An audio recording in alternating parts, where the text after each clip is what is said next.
This is going to be your guide to getting strong and rare Pokemon in Pokemon Legends ZA. Now the first thing you want to do is stock up on Pokeballs to help with that, and because you can just make the time night whenever you want, you can grab Dusk Balls, head into a zone, and the catching is going to be a lot easier. Also good to have some Quick Balls on you. Repeat Balls for Eevee, I guess, but that's a different guide for the starter Pokemon. Like, comment, subscribe, share, check out my playlist, and it's just kind of like good to know where to find things. So where is the Pokeball Boutique? Oh, right across from Quasartico. Now, some Pokemon only come out during the day, but that's what different Pokeballs are for. And the first Pokemon we're going to be going for is Gible. So, Gible, oh my goodness, there's so many Pokemon here. Gible can be caught inside of Area 8, and you need to... Well, that's unfortunate. So, Gible can be caught in Wild Area 8. I'll show that in a moment. But that also shows that you want to preload your Pokeball. So, make sure you have the right ball for what you plan on using already active. So, you can just go ZL, ZR, catch. And then it's going to be in the Northeast Plaza. If you're having trouble finding Gible, it sometimes spawns inside of the holes with Drillbur. Alright, there we go. There's our Gible. Let's hit. Let's catch. Dusk Ball, catch rate, GG easy. Then you can train it for a Garchomp. And then you can buy Garchompite at the Stone Emporium. Also, you want to get a blue Canary plush at some point if you plan on catching a lot of Pokemon because it increases catch rate. So that's what the colorful screws are for, and then you can go and cash those in outside of Racing Construction. Now, Gible's going to be a little later in the game, doesn't take too long to get to it, just wanted to show a fan favorite Pokemon to start off the video. But one of the most important things to know about Pokemon Legends ZA is that to accelerate Mabel's research, you just want to clear out Wild Zone 1 as soon as possible. And the big issue with that is this Pichu right here. So this is effectively your sneak tutorial, but you will learn the game is very broken. So you're supposed to actually not throw out any of your Pokemon, and you're just supposed to go for the automatic catch. If you have any of your Pokemon out, it will be spotted outside of the bush, even if you have cover, which isn't how trainer battles work, and then it runs away. Also, your Pokemon always walk in front of you, so if you try to get in range, they will sabotage you by leaving the bush when you're trying to sneak up on a Pokemon. So, like, the spotted thing. Are you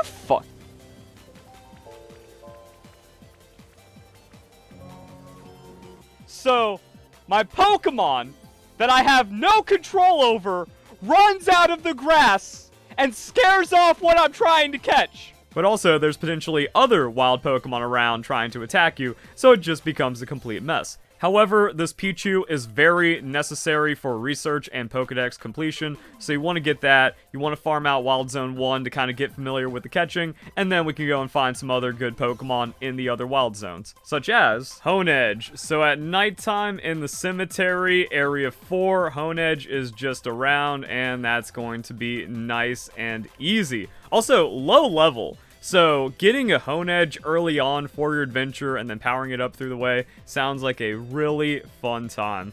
And also, as you can see, it's just all over the place. So even though it's like a really cool, special feeling Pokemon, it's also super common. Now, Wild Zone 7 is an interesting little spot because you might be thinking, the stupid ice cream cone, that's not a special Pokemon at all, except it is because you actually need it for the story. So you can get it when the story asks you to get it, or you can just kind of prep along the way. So the first time you can catch a Vanillish, you should do so. Same thing for Pikachu in the Wild Zone 3. Because you need that early on in the story as well. You don't have to like use it or add it to your team. It's just going to be something necessary. This is also where you find Shuppet, so a nice way to get ready for a Mega Bayonet if you really want that Pokemon, or just to fill out the Pokedex. Audino for Mega Audino can be found here, and then during the day, you can get yourself a Hippopotas, and Hippowdon is just a beast of an awesome Pokemon to have on your team. So the Hippo replaces the Shuppet spawn during the daytime, and then we'll just go and catch that with an Ultra Ball. Nice. Now, I already did a video on how to get all of the Kalos Starters, but the quick notes on that one is once you complete the Emma quest as a part of the main story, you get all of these little side quests popping up around the city. So we have the Froakie quest, and then over here we have the Chespin quest, and then in here we have the Finnegan quest. If you want to keep up with the mission, you can check your missions in the map, and it pretty much just holds your hand through every step and makes it impossible to fail. Also, Kanto Starters, just like Pokemon X and Y, Research Lab just has those little rascals running around, and you get to pick one. Okay, that's hilarious. I haven't paid attention to any of the updates the game is giving me. I just randomly went back to the research lab to see if Mabel is still crashing out, and the Kanto Starters were just chilling there. Just choose one. That's it. I guess that's our mission. A call from Mabel. So look for that pop-up, and then you can get the starter that you want. Venusaur. So, oh, wow. Side mission 22, so that's actually pretty early on. So that's I wasn't paying attention when any of this happens, but once there's a mission that pops up at the research center, you can go and get your Kanto starter Pokemon. And then we have Wild Zone 9 and Wild Zone 10, but this starts getting into the deeper levels of the game. So, and I also don't remember exactly when these Wild Zone happens, like what, if this is F, D, or whenever it unlocks. But you can get some interesting Pokemon here. Carbink, Mawile, Sableye. So that's going to be for some of those Megas. And if you haven't picked up an Abra because it teleports around is annoying, you can get your Kadabra.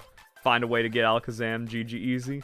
And if you've really been waiting for certain Pokemon like Noibat or Klefki, that's going to be down in the sewers, but quite a bit deeper into the story. And then the last way to get good Pokemon is going to be at the Stone Emporium. So that's going to be on the south part of the map. And you can get Evolution Stones here as well as Fossil Pokemon. So this can also be a nice way of powering up your Pokemon for the story. You catch a Pikachu, use Thunderstone, that's a Raichu. Then you can go into like a Starmie or Pokemon like that. And then we also have Fossils. So Jaw Fossil, Sail Fossil, Old Amber. Let's go and revive one of these. What?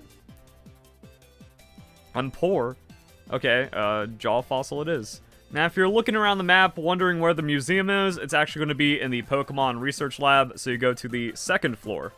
Oh, dang, he just gives you the money for one, so that's also kind of like your fossil quest. Or, you can bring a fossil and then instantly clear this quest. Then we get some Hardstone and Kelpsy Berries. Oh yeah, and remember that Honedge we caught earlier? Duskstone turns Doublade into Aegislash, so you just get Doublade at a reasonable level. Let's see how far some candies take us. So 3 medium is going to be level 21. Okay, so it's not just like a few candies that take you there, but level 35, Aegislash. Okay, so I hope you guys enjoyed this video. Comment your thoughts down below. Did it help out? I was like, yeah, these are like some cool Pokemon people probably want to get, maybe like a little bit of extra tech and fun stuff behind it to make the guide worth it. So hope you guys enjoy the video. Hope you all have a nice day. Thank you very much for watching.